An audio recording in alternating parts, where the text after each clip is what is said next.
അപ്പൊ നല്ല ഹിമ്മത്തോടുകൂടി ആ കൽബ് എപ്പോഴും റെഡിയായി നിരാശയില്ലാതെ മുന്നോട്ട് നീങ്ങുക. ആ കൽബിന് ആരോഗ്യം കിട്ടാനുള്ളൊരു വഴി ചെറിയത് മാത്രം ആശിക്കുക. രണ്ടാമത് കൽബിന് ശക്തി കിട്ടാനുള്ള രണ്ടാമത്തെ മാർഗം ഏതാണ്? ഓ ഉമ്മമാരെ, മുസഹഫുണ്ടല്ലോ നമ്മളെ വീട്ടിൽ, ആ ഖുർആൻ എടുത്ത് ഓതിക്കോ. ആ ഖുർആൻ എല്ലാ ദിവസവും ഓതിക്കോ. 5 പേജ് ഒരു ദിവസം ഓതിയാൽ 4 മാസം കൊണ്ട് ഒരു ഖത്മ് പൂർത്തിയാക്കാൻ കഴിയും. അങ്ങനെ ദിവസവും ഖുർആൻ ഓതുക. ഒരു ദിവസം ഓതാൻ സമയം കിട്ടിയില്ലെങ്കിൽ ആ മുസഹഫ് എടുത്ത് നിവർത്തി വുളുവോടുകൂടിയേ മുസഹഫ് തൊടാൻ പാടുള്ളൂ. ആ മുസഹഫ് എല്ലാം മൂക്കിന്റെ അടുത്തേക്ക് കൊണ്ടുപോവുക. എന്നിട്ടൊന്ന് ചുംബിക്കുക. പടച്ച റബ്ബേ, ഇത് എന്റെ കലാമാണ്. ഹുജ്ജത്തുൽ ഇസ്ലാം അബൂ ഹമീദുൽ ഗസാലി തങ്ങൾ പറഞ്ഞതുപോലെ രാജാവിന്റെ കത്ത് കിട്ടിയാൽ ആ കത്ത് വായിക്കാൻ എന്ത് ഇഷ്ടമാണ്. ഒരു പ്രിയപ്പെട്ട ഭർത്താവ് എഴുതുന്ന കത്ത് വായിക്കാൻ ഭാര്യയ്ക്ക് എത്ര ഇഷ്ടമാണ്. ഭർത്താവിന്റെ വോയിസ് മെസ്സേജ് മൊബൈലിൽ വരുമ്പോൾ അത് നല്ല ഭർത്താവിന്റെ വോയിസ് കേൾക്കാൻ എത്ര ഇഷ്ടമാണ്. നല്ല ഭാര്യയുടെ മെസ്സേജ് വോയിസ് കേൾക്കാൻ ഭാര്യയ്ക്ക് എന്തൊരു ഇഷ്ടമാണ്. ഇതുപോലെ രാജസയ്യിദായ റബ്ബിന്റെ കലാമായ ഖുർആൻ അതിലെടുത്തൊന്നിങ്ങനെ നീ ചുംബിക്കുക.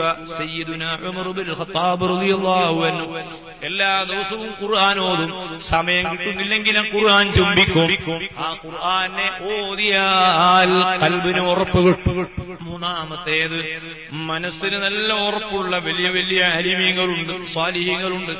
അവരെ ഇടക്കിടക്ക് നീ സിയാറത്ത് ചെയ്തോ. സ്വാലിഹീങ്ങൾ എവിടെയുണ്ട് എന്ന് നീ അന്വേഷിക്കണം. അവരെ സമീപത്ത് നീ പോകണം. നിന്റെ മക്കളെയും നീ കൊണ്ടുപോകണം. ബഹുമാനപ്പെട്ട അനസിന്റെ കഥ ഞാൻ പറഞ്ഞല്ലോ. നല്ല ശരീരത്തിന് നല്ല ആരോഗ്യമുള്ള ഒരു സ്വഹാബി പറയുകയാണ്, 100 വയസ്സായി, ചെവി ഫിറ്റാണ്, കണ്ണും ഫിറ്റാണ്.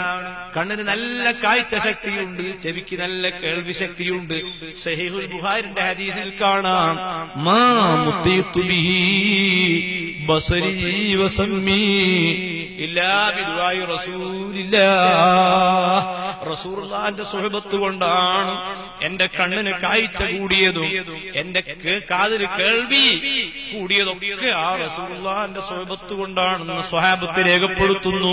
അപ്പൊ ഖൽബിന് ശക്തി കിട്ടാൻ മഹാന്മാരെ സിയാറത്ത് ചെയ്യുക, റൗളയിൽ പോവുക, സ്വാലിഹീങ്ങളുടെ മഖാം സന്ദർശിക്കുക.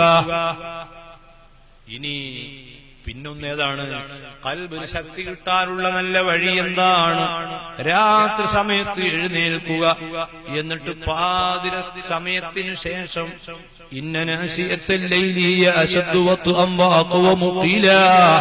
പാതിര സമയത്ത് റബ്ബിനോട് ദുആ ചെയ്യുക.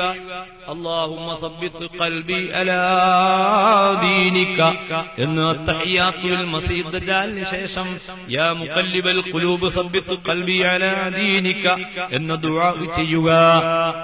അങ്ങനെ ആ ഖൽബിന് ശക്തി നൽകുകയും ആ ഖൽബിൽ നിന്ന് അഹങ്കാരവും അസൂയയും വിദ്വേഷവും പകയും ഒരു മുസ്ലിമിനോടും വെറുപ്പില്ലാത്ത ഖൽബ്, ഒരു മുഅ്മിനോടും ഖൽബില്ല, ഒരു മുഅ്മിനോടും വെറുപ്പില്ലാത്ത ഖൽബ്.